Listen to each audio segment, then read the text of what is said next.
Day. I'm John Roel Benting. I'm Caroline Giritaga. I'm Rosalyn Albacete. We are from Cebu Technological University, Argao campus.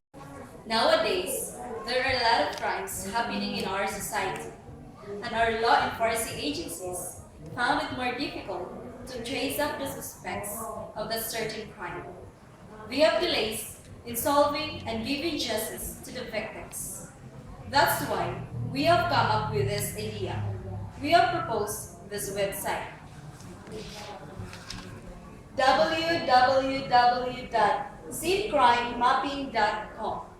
This site is dedicated to the helping law enforcement agencies to provide the public with valuable information about the crimes happening in our society.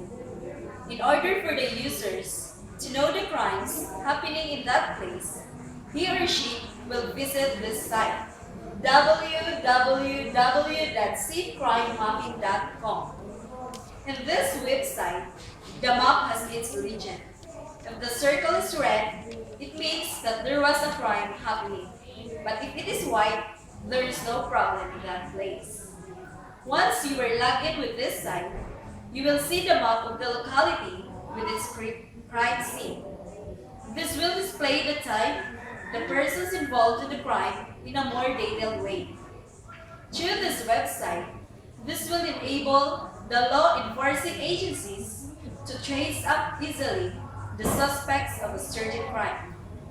This will help to solve the crimes happening in our society easier and faster. That's all. Thank you.